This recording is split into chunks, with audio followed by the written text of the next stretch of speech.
Hindi lahat na nag-iipon sa bangko mali.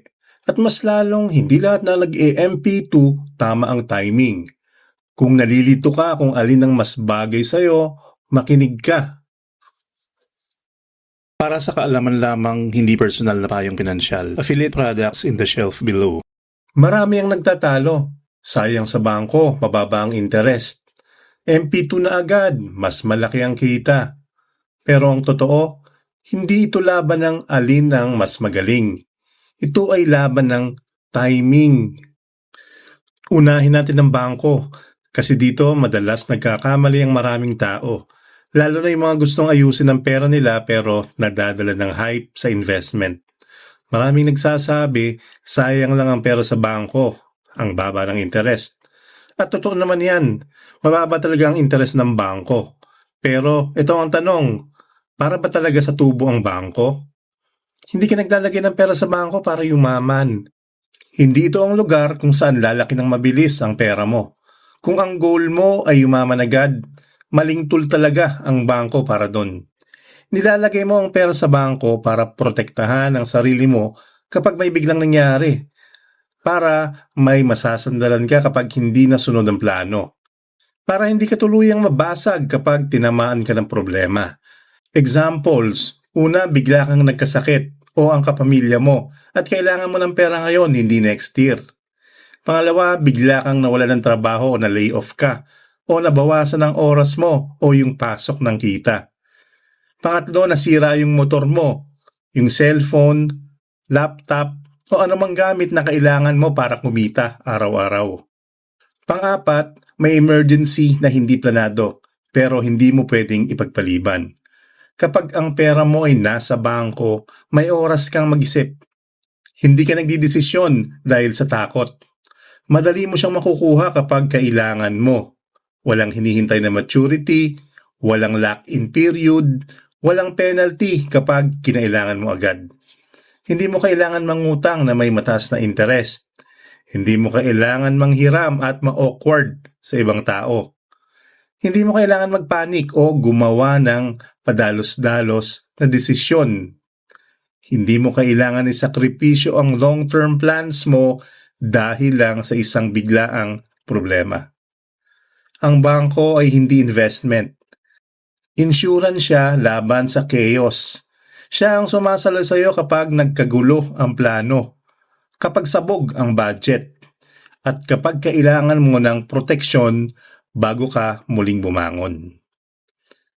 Ngayon, pag-usapan naman natin ang MP2 kasi dito rin talaga maraming nalilito at maraming nadadala sa hype.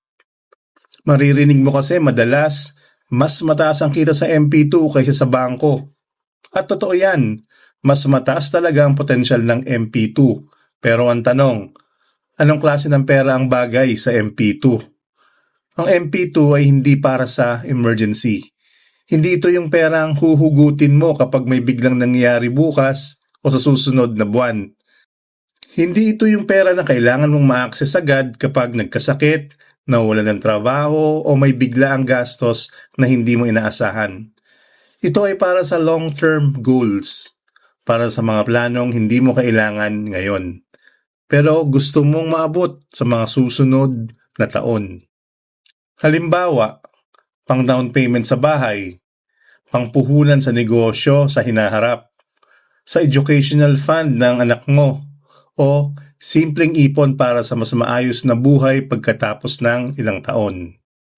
To explain it simply, ang MP2 ay may 5-year lock-in period. Ibig sabihin kapag pumasok ang pera mo, inaasahan na hindi mo siya gagalawin agad.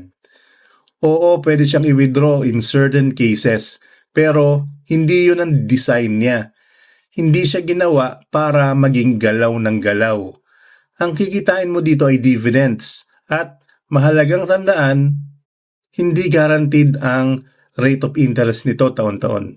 May mga taon na mataas ang dividends, may mga taon na mas mababa, at may mga taon na sakto lang. Pero ito ang mahalagang punto. Kumpara sa bangko, mas mataas ang potensyal ng MP2 sa paglipas ng panahon. Lalo na kung hinahayaan mo lang itong lumago at hindi mo ginagalaw.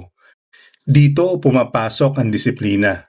Hindi ka dapat emosyonal sa perang inilalagay mo sa MP2. Hindi ka dapat araw-araw nag-aalala kung kailangan mo ba siyang galawin. Ang MP2 ay para sa perang kaya mong itabi, nang hindi ka kinakabahan araw-araw. Perang kahit may mangyari, hindi mo kailangan galawin. Perang alam mong hindi ito gagalawin ngayon para mas maayos ang bukas mo. Kapag ang perang pang-emergency ay nilagay sa MP2, nagiging problema ang isang magandang investment. Ito ang pinakakaraniwang pagkakamali ng marami. At kadalasan, dito talaga sila nadadapa. Nag-MP2 muna kahit wala pang emergency fund. Maganda ang intensyon. Gusto mag-invest, gusto maging responsable sa pera, gustong mauna na habang maaga pa. Walang masama sa pangarap, walang masama sa pagiging proactive, pero may mali sa pagkakasunod. Akala nila dahil legit ang MP2, automatic na tama na agad para sa kanila. Pero biglang may nangyari, tapos may emergency. Nagkasakit ka o ang kapamilya mo, nawalan ka ng trabaho o nabawasan ang income mo, o may bigla ang gastusin na hindi mo pwedeng ipagpaliban. At dahil wala ka pang sapat na ipon sa bangko, wala silang mahugot na mabilis. Kaya napilitan silang mag-pull out. Hindi dahil gusto nila, kundi dahil wala silang choice. At doon nagsisimula ang problema. Na-delay ang plano, hindi nakuha ang buong potensyal ng kita, nasayang ang oras na sana'y lumago pa ang pera. Imbis na panatag ang loob, mas lalo pang nadagdagan ng stress. Imbis na solusyon ng investment, naging dagdag problema pa. Ang maling investment, kahit legit, nagiging problema kapag mali ang timing. Mas bagay ang ipon sa bangko kung ikaw ay nasa ganitong sitwasyon. At kung mapapansin mo, marami talaga ang pasok dito.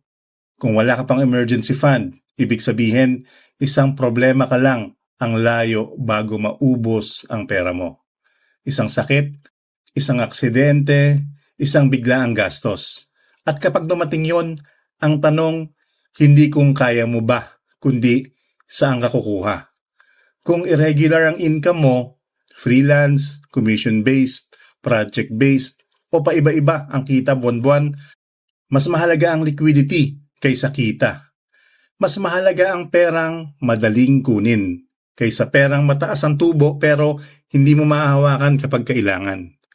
Kung may utang ka pa, lalo na yung may interest, credit card, personal loan o kahit informal na utang, kailangan mo muna ng safety net bago ka magdagdag ng risk. Kasi kapag may emergency at may utang ka pa, doble ang pressure, doble ang stress, at madalas mali ang nagiging desisyon. Kung nagsisimula ka pa lang sa pag-aayos ng pera mo, kung ngayon mo palang binubuo ang disiplina, kung ngayon mo palang iniintindi ang cash flow, normal lang sa bangko muna ang unahin. Hindi ito kahinaan, hindi ito atraso, hindi ito ibig sabihin na mahina ka sa pera. Ito ay tamang pagkakasunod. Ang bangko ang unang layer ng proteksyon, ang pundasyon bago ka mag-invest, bago ka mag-lock in, bago ka umakyat sa susunod na level.